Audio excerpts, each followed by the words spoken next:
Bonjour, on est au quatrième épisode de Lecture du Monde et le Centre Europe Direct Bordeaux-Aquitaine va proposer tout un focus sur les littératures des différents pays et aujourd'hui, grâce à Charlotte et à Léon, on sera amené dans la littérature de l'Allemagne.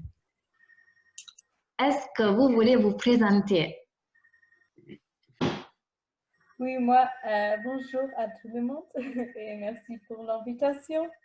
Moi, c'est Charlotte et je viens d'Allemagne, près de Stuttgart, alors du sud-ouest. Et maintenant, je fais un volontariat dans le cadre du Corps européen de solidarité à Saint-Brieuc, en Bretagne. Oui, et bonjour tout le monde aussi. Moi, je suis Léon. Moi, je viens aussi d'Allemagne. J'habite à Potsdam, c'est à côté de Berlin, alors dans l'est de l'Allemagne.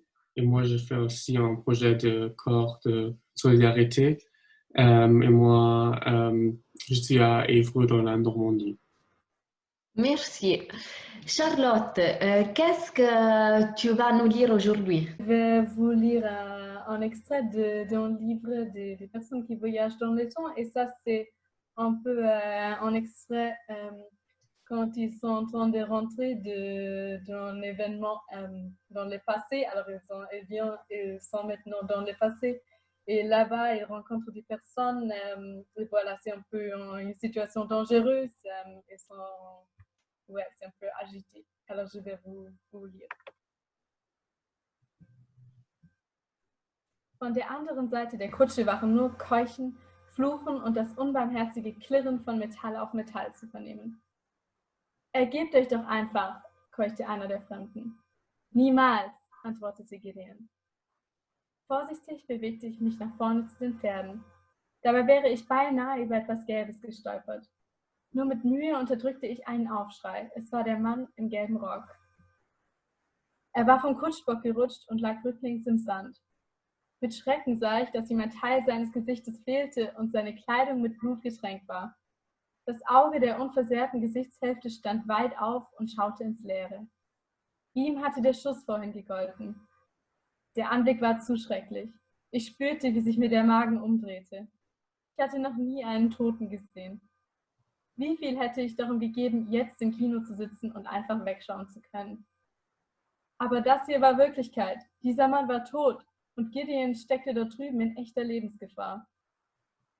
Ein Klirren weckte mich aus meiner Erstarrung. Gideon stöhnte auf und das brachte mich endgültig zur Besinnung. Ehe ich wusste, was ich tat, hatte ich den Degen an der Seite des Toten entdeckt und aus dem Gürtel befreit. Er wog schwerer in der Hand, als ich gedacht hatte, aber ich fühlte mich gleich besser. Ich hatte zwar keine Ahnung, wie ich mit der Waffe umzugehen hatte, aber das Ding war scharf und spitz. So viel stand fest. Die Kampfgeräusche rissen nicht ab.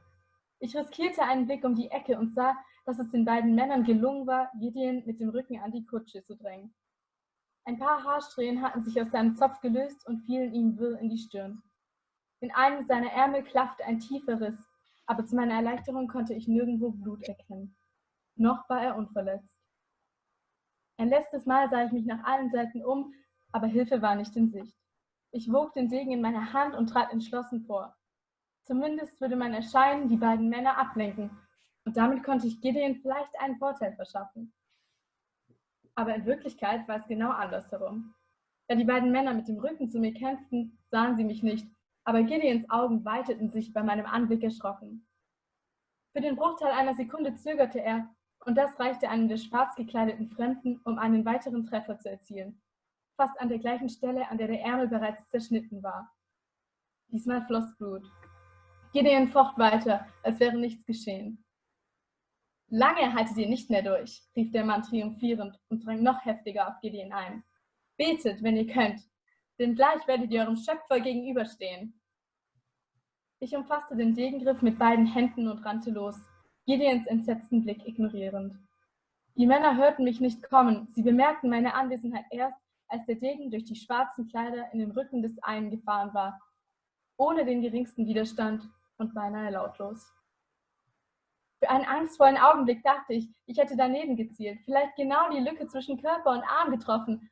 Aber dann ließ der Mann mit einem Röcheln seine Waffen fallen und stürzte selber zu Boden wie ein abgesägter Baumstamm. Erst als er schon fiel, ließ ich den Griff des Lebens los. Oh mein Gott! Gideon nutzte die Schrecksekunde des anderen Mannes, um ihm einen Hieb zu versetzen, der ihn ebenfalls in die Knie gehen ließ.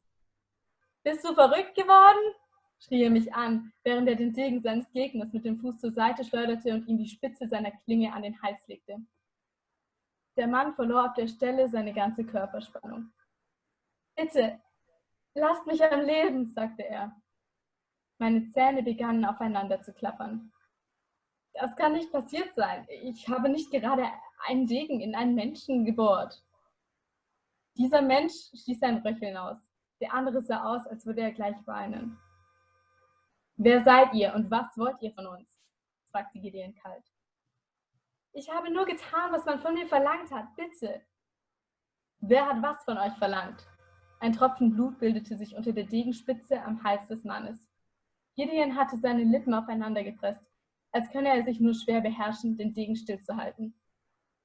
»Ich kenne keinen Namen, ich schwöre es!« Das ängstlich verzerrte Gesicht begann vor meinen Augen zu verschwimmen, das Grün der Wiese wirbelte um mich herum und beinahe erleichtert ließ ich mich in diesen Strudel fallen und schloss die Augen.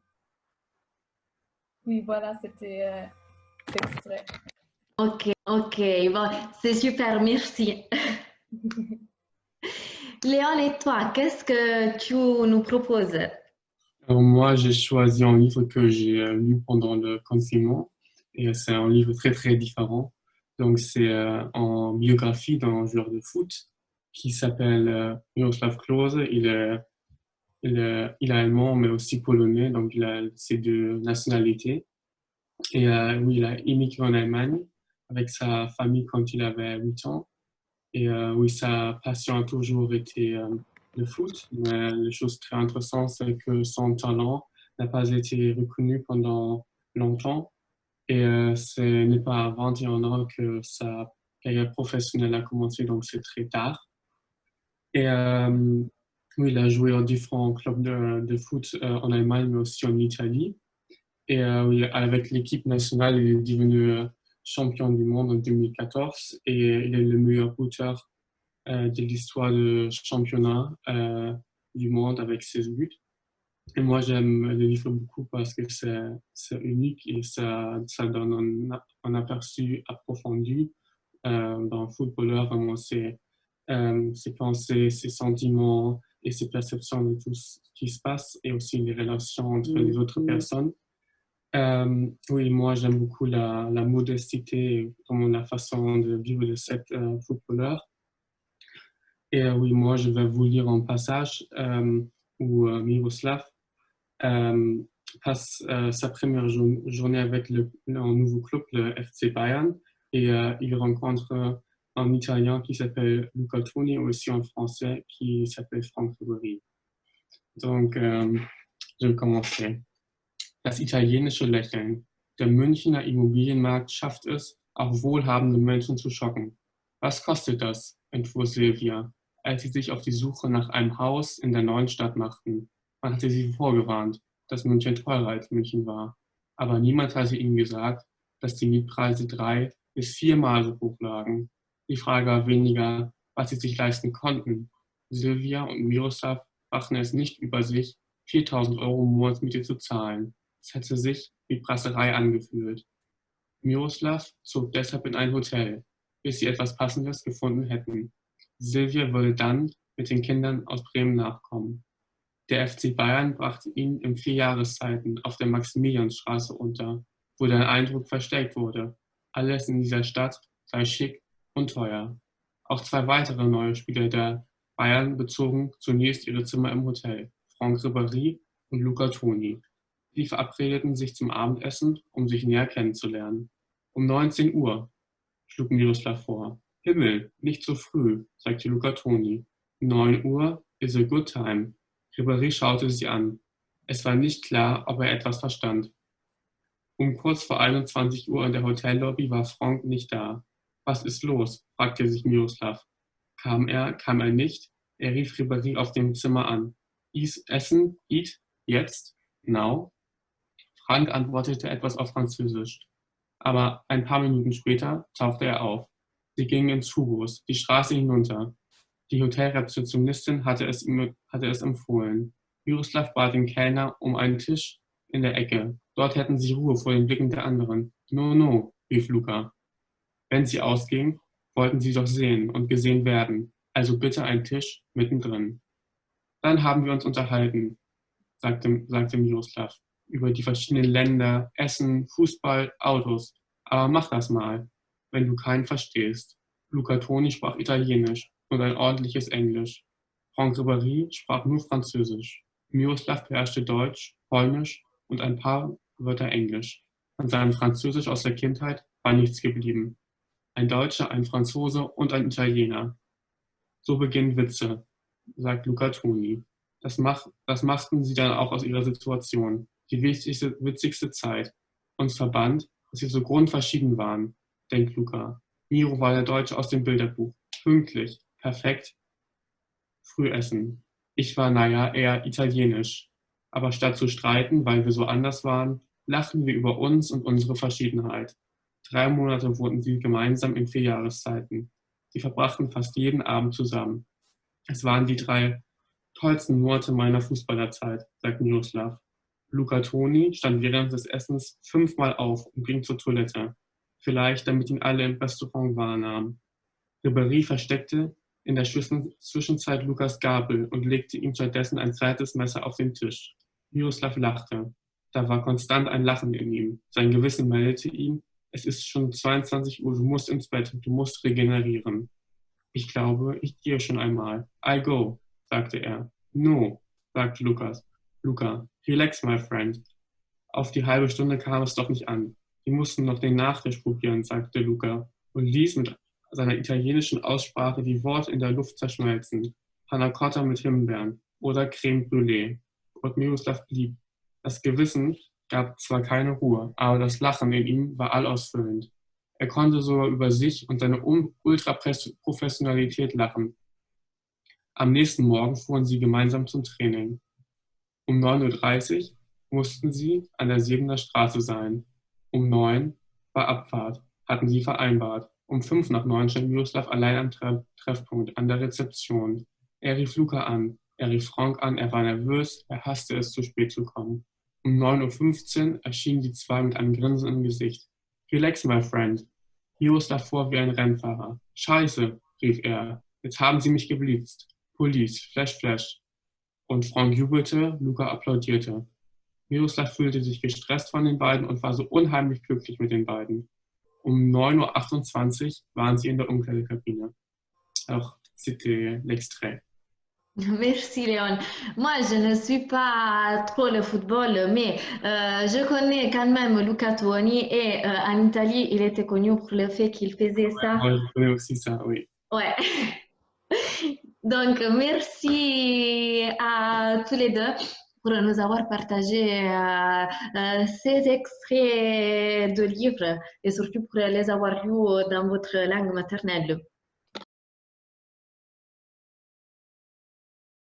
Le confinement, il est terminé, mais on vous propose toujours des petites histoires par rapport à qu'est-ce qu'on a fait pendant cette quarantaine et qu'est-ce qu'on va continuer à faire pendant ces jours de post-quarantaine.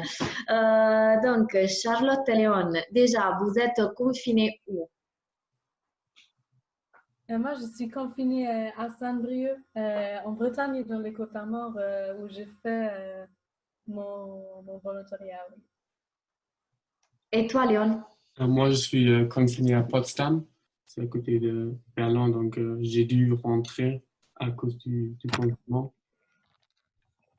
Avec qui vous avez passé donc ce confinement? Quelle est la personne que vous avez vue le plus souvent? Moi, j'ai vu mes colocataires, les autres volontaires et un de leurs frères qui en ce moment habitent avec nous. Alors, oui. Okay. Oui, et moi j'étais confiné avec ma famille, donc j'ai retrouvé toute ma famille. mes parents et mon frère jumeau et ma petite sœur. Ok. Est-ce que vous avez une anecdote par rapport à ce confinement? Quelque chose qui s'est passé pendant les jours que vous avez passé chez vous? Oui, alors moi, je me suis promené avec mon chien et c'était près dans le lac et mon chien, il est très jeune, donc il était un peu excité. Après, il allait dans l'eau et le problème, c'est qu'il ne savait pas nager, donc c'était à moi de le sauver et c'était très, très froid. C'est une bonne anecdote, ça. Oui, Tu vas te rappeler pour toujours. oui, oui, pour toujours. Moi, j'ai pas vraiment une anecdote, mais juste, parfois c'est drôle quand on fait les courses. Alors moi, j'ai fait les courses qu'une fois parce qu'on voulait réduire les contacts avec les personnes. Voilà, alors c'était un de nos colocataires, mais une fois, je suis allée avec Louis et il m'avait, et tous les caissières nous ont dit bonjour. Et j'étais comme, oh, ah, ouais, ils nous connaissent tous. Et il m'a dit, ouais, il a dit, et ouais, il altère toujours les caissières. Une semaine, c'est la caisse 1, une semaine, c'est la caisse 2. Et ils nous connaissent toujours et ils se plaignent toujours parce que voilà, le supermarché ferme à 19h30 et on arrive à la caisse vers 19h25 et on est toujours chaque fois vraiment en retard. Ouais, voilà, alors ils nous connaissent déjà. Mais sinon, il n'y a pas eu vraiment de choses trop drôles pendant le confinement, mais c'est allé. Bon, mais c'est quand même un souvenir qui va te rester. À la fin, ça te donne des souvenirs des rencontres, même pendant le confinement. C'est un Oui, peu ça. les seules personnes qu'on voit, ouais. Qu'est-ce que vous avez fait, vu que le confinement il est terminé en France comme en Allemagne, le premier jour qu'on a été déconfiné? Alors moi, j'ai travaillé en ligne toujours. Et après, j'ai vu des amis ou des amis français avec qui on était dans le drive-in à McDo et on a voilà, récupéré notre burger et on est conduit à la plage. Bon, pas à la plage parce que c'est interdit là, mais on est resté au parking avec la vue de la mer et des vagues là et on peut rester là-bas pour avoir la vue même si on ne peut pas encore aller Ah à la oui. plage. Voilà. Et toi, Léon? Alors moi, je me suis retrouvé avec une amie qui a eu son anniversaire pendant le temps du confinement. Mais oui, c'est aussi un peu étrange parce qu'il faut garder encore toujours la distance. Et, mais c'était quand même bien de la retrouver après. C'est dur de fêter son anniversaire pendant le confinement parce qu'on peut pas vraiment voir Oui. des amis. Ah oui, bon, au moins vous vous êtes retrouvés après. Oui. Ça, c'est la chose importante. Et dernière question pour vous. Quel est le dernier lieu que vous avez visité? Ça peut être lieu ou pays. Et quel sera donc le prochain voyage que vous allez faire une fois que les frontières elles seront officiellement ouvertes? Alors, la première, dernier lieu que j'ai visité, c'était hier et j'ai rendu visite à une volontaire qui est à 1 heure et demie d'ici. Et elle m'a un peu montré sa ville là-bas où elle habite et c'était chouette, c'était à Paimpol, alors en Bretagne, et c'était oui, c'est joli là-bas. Et alors, je suis allée là-bas, ouais. Et le prochain lieu où j'aimerais bien aller, alors, c'est pas encore clair, on ne sait pas avec les frontières. Bon, alors, le premier voyage, je pense que ça sera d'aller rentrer en Allemagne pour moi. Et après, bon, alors, avant, j'avais envisagé de faire des voyages cet été notamment en Roumanie avec une amie et aussi aux États-Unis pour y rendre visite aux élèves et de rencontrer des anciens professeurs. Voilà, mais je ne sais pas encore si ça va être possible ou responsable. Alors, ça, c'est pas trop clair en ce moment. Oui. Et toi, Léon?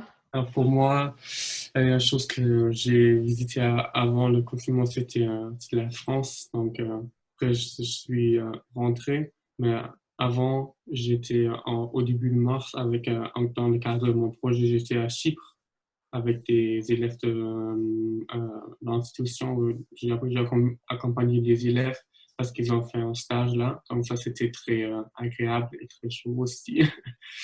Et oui, je sais pas où je vais faire mes prochaines vacances parce qu'il y a une grande incertitude, mais j'aimerais bien peut-être, si c'est possible, à la fin de juin, de rentrer en France pour vraiment dire au revoir à tout le monde et parce que c'était pas possible avant. Et après, peut-être dans les vacances d'été, j'aimerais bien visiter la ville de Prague parce que c'est très proche de chez moi, mais je suis jamais allé, donc c'est en but d'y aller un jour, peut-être cet été. Donc, on croise les doigts que bon, tous vos projets de voyage ils puissent se réaliser. Avant qu'on se laisse, comment on peut nous dire au revoir en allemand? On peut dire Auf Wiedersehen. Ça veut dire littéralement au revoir. Oui. Auf Wiedersehen. Donc, on se dit Auf Wiedersehen. Et merci beaucoup pour avoir participé.